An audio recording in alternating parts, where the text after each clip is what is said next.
Je vous invite à prendre avec moi un premier texte qui se trouve dans Jacques, chapitre 5, verset 16. Confessez donc vos péchés les uns aux autres et priez les uns pour les autres, afin que vous soyez guéris. La prière agissante du juste a une grande efficacité. Et je vous invite également à prendre le texte d'Éphésiens 4, les versets 31 et 32.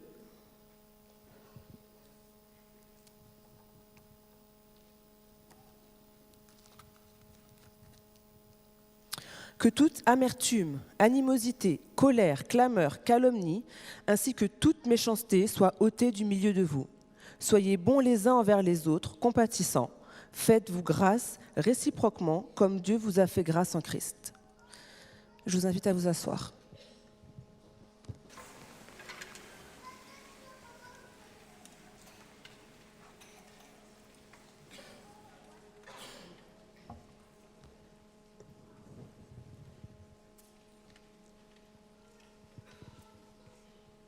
Je souhaite à chacun une très cordiale bienvenue, encore une fois, et je vous souhaite surtout un très bon sabbat. Bon sabbat aussi aux internautes qui peut-être nous ont rejoints sur le net. Que le Seigneur vous bénisse tous et dispose vos cœurs au message de ce matin. Sabbat dernier, notre pasteur nous a parlé du message du premier ange adressé à toute la terre. Un message qui nous invite à craindre Dieu et à lui donner gloire. Il a insisté sur le fait que si nous, êtres humains, avons été confiés par Dieu à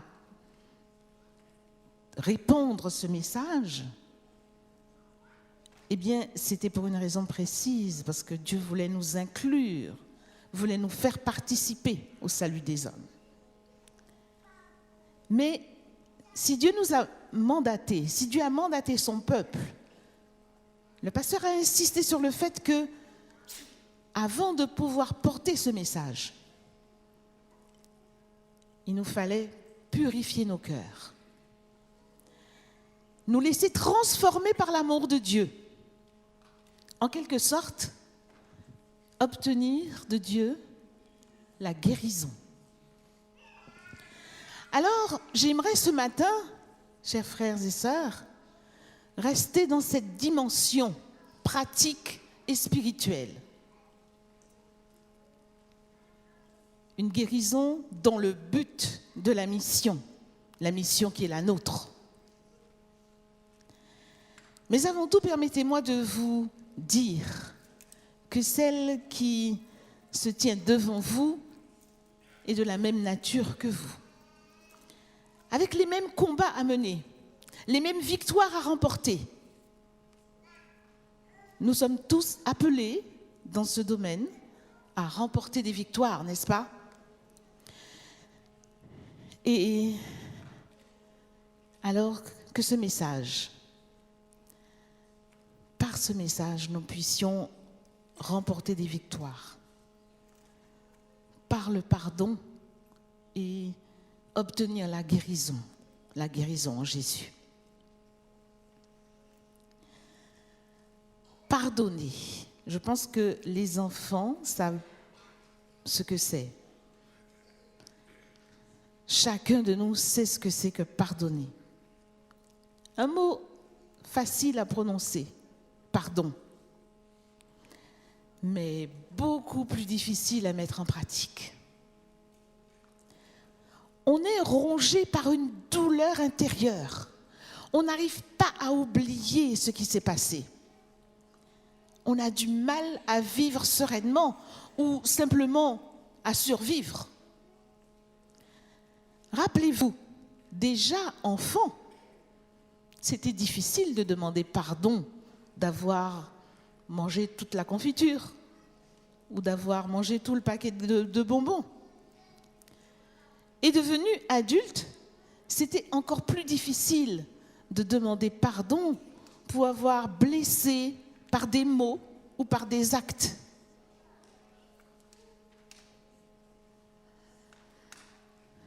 Et maintenant, même si quelqu'un nous demande pardon, eh bien, on a du mal à oublier.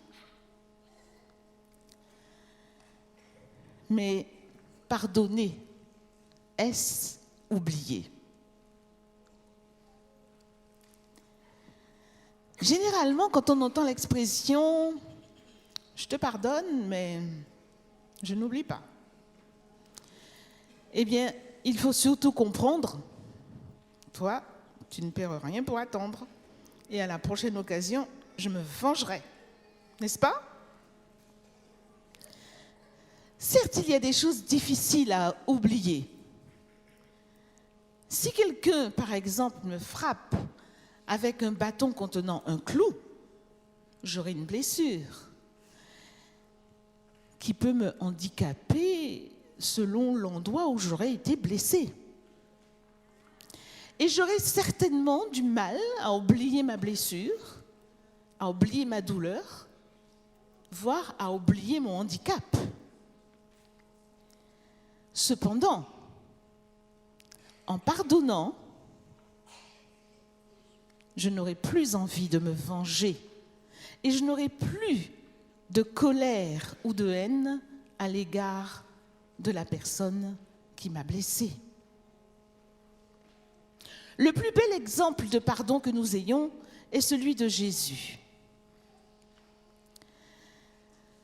Même avec le front blessé par les épines d'une couronne de fortune, même avec des clous enfoncés dans ses mains et dans ses pieds, même au bout de son agonie, il trouve la force de prier et de dire « Père, pardonne-leur, car ils ne savent pas ce qu'ils font. » Vous trouverez ces déclarations dans Luc 23, verset 34. Ici, pas la moindre idée de vengeance. Savez-vous que les personnes qui souffrent de traumatismes divers ou qui ont des expériences négatives disent qu'elles ne parviennent pas à oublier? Est-ce possible d'abord? Il semblerait que non. Et si le pardon n'a pas été fait dans de bonnes conditions, de la bonne manière, les souvenirs négatifs seront toujours là.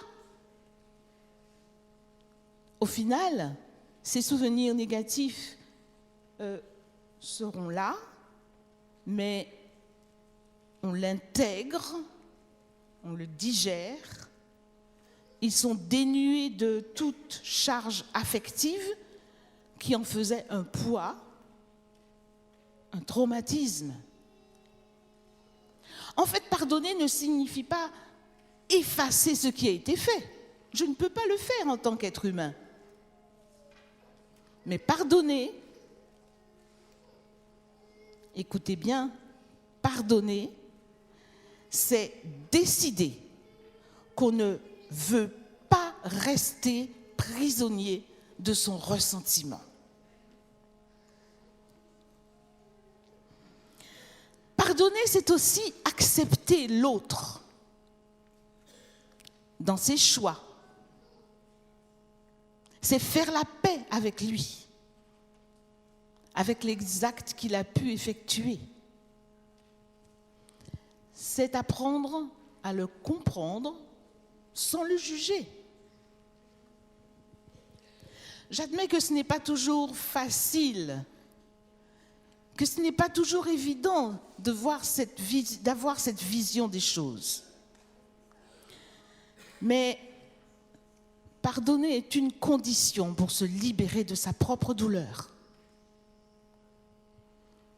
Et ne pas pardonner à quelqu'un, eh bien, c'est vivre dans la colère face à cette personne. Et cette colère, est également néfaste pour notre propre santé. Alors pour notre bien-être et pour celui d'autrui, apprenons à pardonner. Et je dirais que même s'il n'y a pas une demande expresse de pardon, je dois être disposée à pardonner. Ce n'est qu'à ce prix-là qu'il y aura la libération pour les deux personnes, l'offenseur et l'offensé. Mais le pardon est aussi le symbole de l'amour, un amour inconditionnel. Si j'aime, je pardonne. Et je pardonne parce que j'aime. C'est pourquoi il est dit dans Proverbe 10, verset 12, « La haine excite des querelles, mais l'amour couvre toutes les fautes. »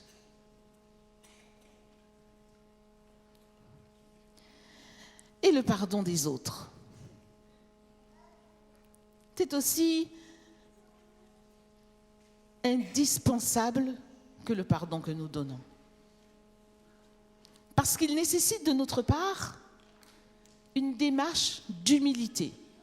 Je sais, on n'aime pas être humble, mais pourtant, c'est à ce que la parole de Dieu nous invite. Va te réconcilier avec ton frère, nous dit Jésus, dans Matthieu 5, verset 24. Autrement dit, va lui demander pardon. C'est difficile, n'est-ce pas, de s'humilier devant quelqu'un. Il y a la honte, il y a le sentiment d'orgueil. Mais c'est une démarche nécessaire, car si elle n'est pas faite, elle nous prive du pardon de Dieu pour nos propres fautes. Que dit la Bible? Je vous invite à prendre l'évangile de Matthieu. Matthieu au chapitre 6, versets 14 et 15.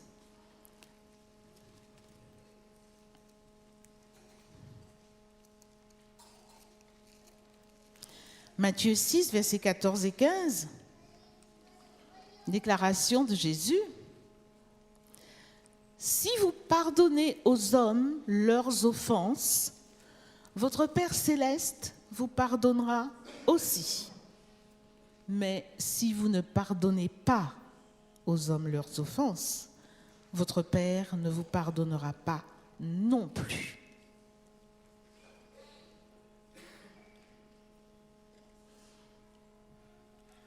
Mon pardon, une condition essentielle au pardon que Dieu va me donner. Enfin, on oublie que le pardon s'adresse aussi à soi-même. Et oui, pardonner aux autres, c'est bien, mais se pardonner à soi-même, c'est nécessaire. Nécessaire pour retrouver l'estime de soi, pour s'aimer soi-même, afin de pouvoir aimer l'autre. Mais peut-être n'arrive-t-on pas toujours d'emblée à pardonner. Alors que faire? Le mieux est de procéder par étapes. Le mieux est de prier ainsi: Seigneur, je ne me sens pas prêt ou prête à pardonner à telle personne, mais aide-moi à avancer pas à pas, afin que très bientôt, je sois prête à pardonner. Et surtout, Seigneur, transforme mon regard sur cette personne. En faisant ainsi, vous verrez que c'est déjà emporté, c'est déjà emprunté le chemin de la guérison.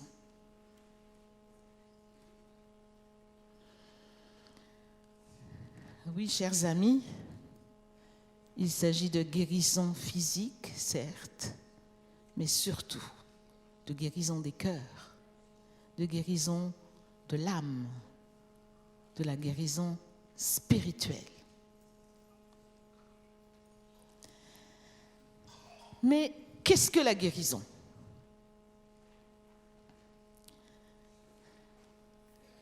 Guérir, c'est libérer, c'est se libérer. Donc, guérison, c'est la libération. La guérison passe toujours par les émotions,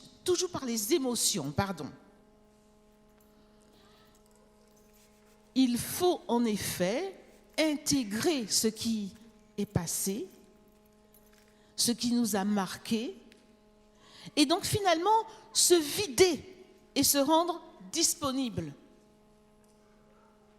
pour la suite. Mais pour cela, il faut lâcher prise. Il faut arrêter de résister, de vouloir tout contrôler. Plus facile à dire qu'à faire. Parce que l'être humain est piloté par son mental. Et il ne cesse de faire des analyses du genre « Mais pourquoi ça m'arrive à moi? Si j'avais su, j'aurais fait autrement. »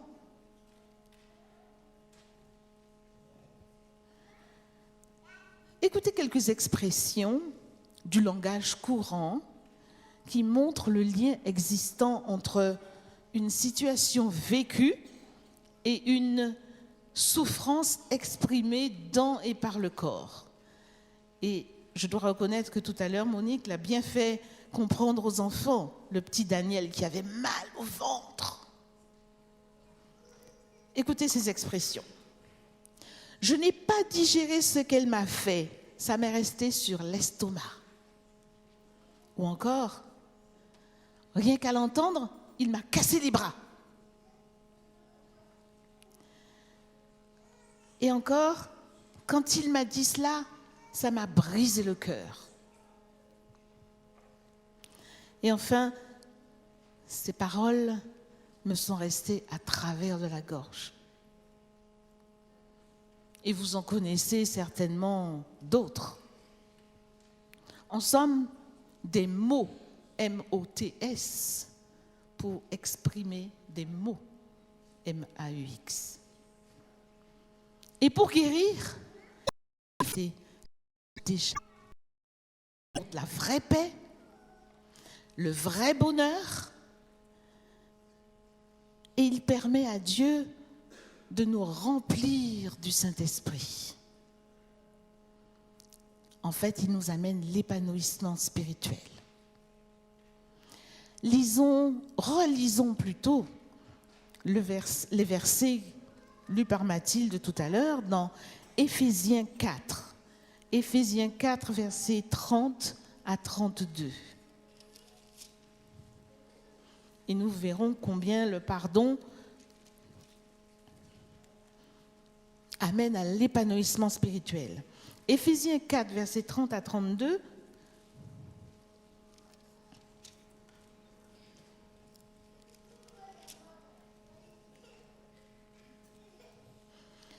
N'attristez pas le Saint-Esprit de Dieu par lequel vous avez été scellés pour le jour de la rédemption.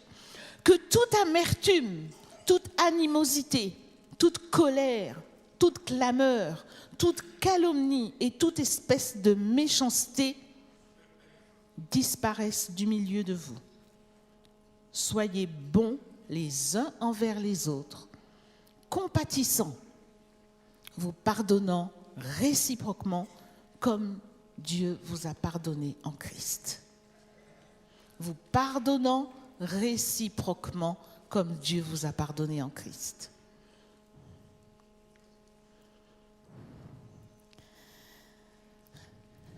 Le pardon est donc le premier pas vers la guérison. Tout au long de la Bible, nous constatons qu'il existe un lien certain entre pardon et guérison, entre fidélité à Dieu et santé. Et ce n'est pas pour rien. Le pardon des péchés et la guérison des maladies sont déjà associés dès les premières relations entre Dieu et Israël en tant que peuple. Je vous invite à lire dans 2 Chroniques 7, verset 14. Un passage qui est également bien connu de beaucoup d'entre nous. 2 Chroniques 7, verset 14.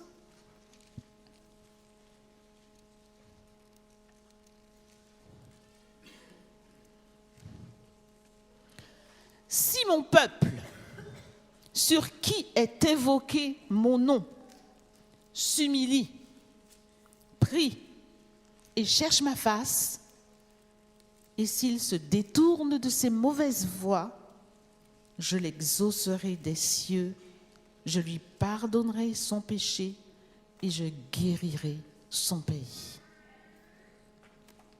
Pardon des péchés et guérison.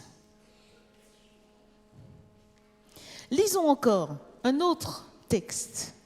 Psaume 103, verset 3. Psaume 103, verset 3.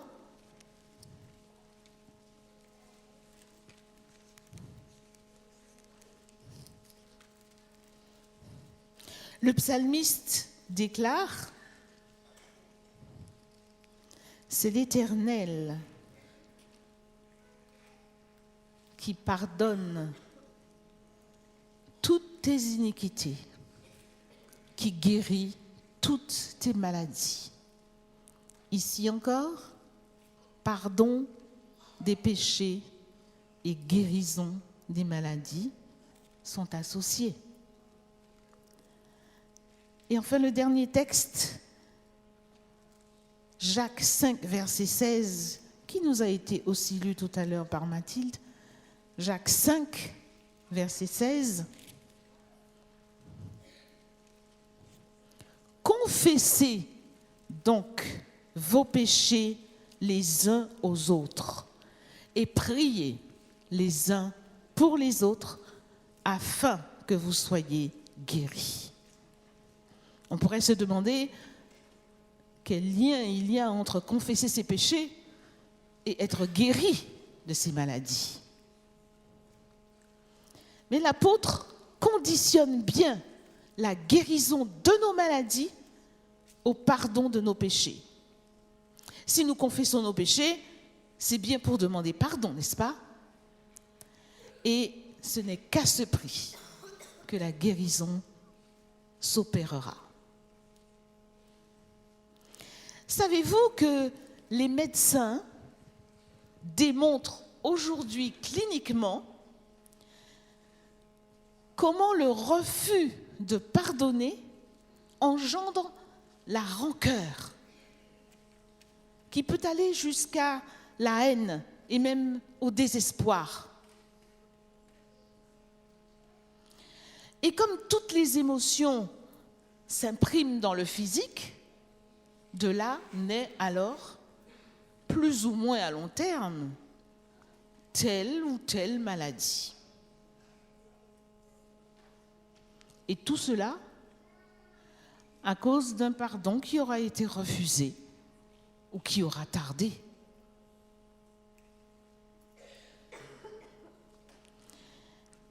Il est vrai que les justes peuvent tomber malades sans que la maladie ne soit la conséquence directe d'un péché. C'est ce que Jésus a confirmé d'ailleurs à l'occasion de la guérison de l'aveugle né de naissance. L'aveugle de naissance. Vous pourrez lire ce récit dans Jean 9, versets 1 à 3. Dans la même idée, souvenez-vous également de Job, cet homme juste devant Dieu et qui pourtant a été frappé de la maladie et du malheur. Toutefois, dans les autres cas, il nous appartient de pardonner afin que Dieu puisse nous pardonner de nos péchés. 3 choses, donc, sont essentielles dans le processus de la guérison. Premièrement, le pardon que nous accordons à ceux qui nous ont offensés. Ensuite, le pardon des autres envers nous, celui qu'ils nous accordent lorsque nous demandons pardon de les avoir offensés. Et enfin, le pardon que Dieu nous accorde en réponse à notre repentance, à la confession de nos péchés, notre foi en Jésus et notre recherche sincère de sanctification. Ce pardon de Dieu, frères et sœurs, est notre guérison et notre réconciliation avec lui. Le Seigneur parle par son prophète Jérémie en ces termes. Jérémie 33, verset 6. Nous lirons ce verset. Jérémie 33, verset 6.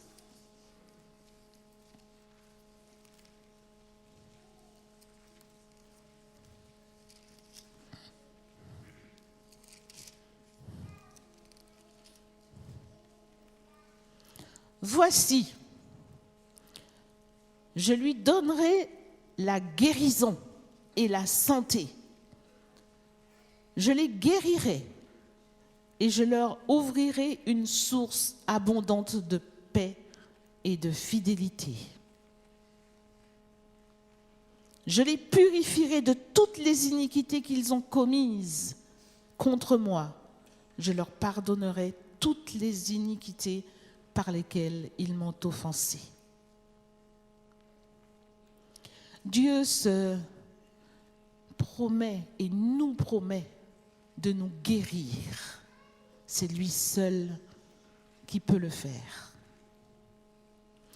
Or, aujourd'hui, dans l'Église, il y a trop de cœurs brisés, meurtris, blessés.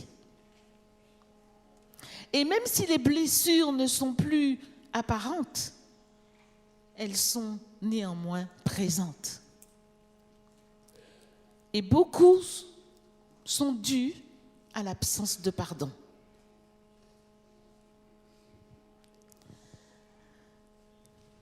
Alors, mes frères et sœurs, ce matin, je ne vais pas vous demander de vous lever ou de vous engager. Mais si vous avez compris l'importance du pardon pour obtenir la guérison, je vous exhorte au nom de Jésus, en sortant de ce lieu, à aller dès que possible, aujourd'hui, demain, dans la semaine, à aller vers la personne qui vous a offensé ou que vous avez offensé et à vous réconcilier avec elle. Aujourd'hui, c'est une journée mondiale de jeûne et de prière. C'est-à-dire que toutes les églises du monde se joignent pour prier et pour intercéder.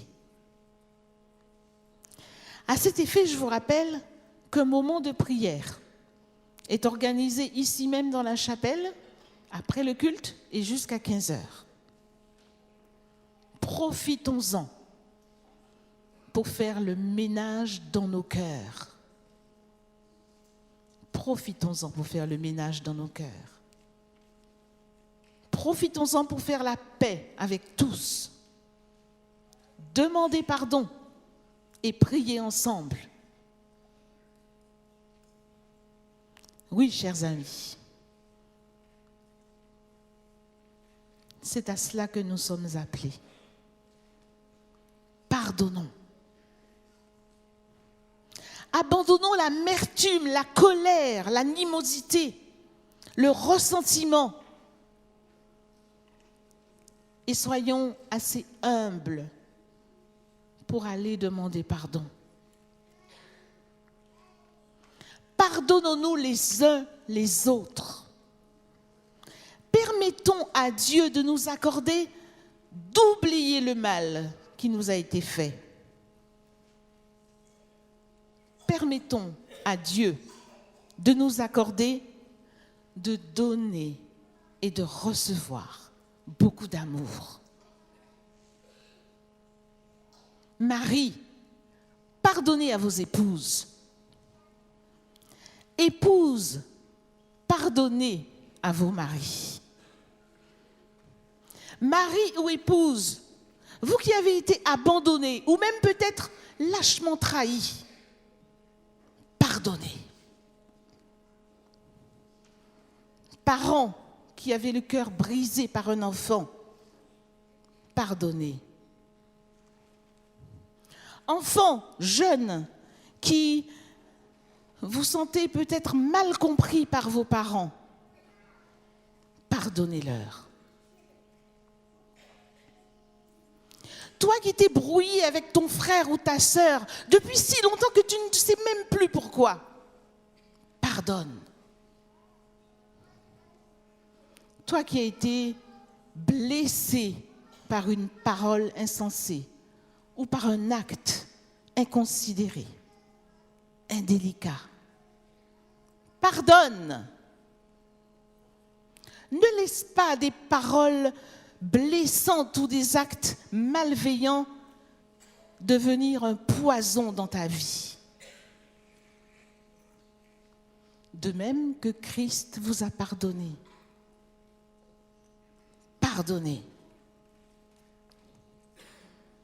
Et le Seigneur lui-même procédera à la guérison de chacun de nous. Et vous verrez qu'alors, seulement, nous pourrons, par son esprit, atteindre l'unité et proclamer le message au monde. Oh oui, qu'il sera beau, mes frères, mes sœurs, de nous voir tous unis pour proclamer l'Évangile au monde. Que Dieu vous bénisse en ce midi. Amen.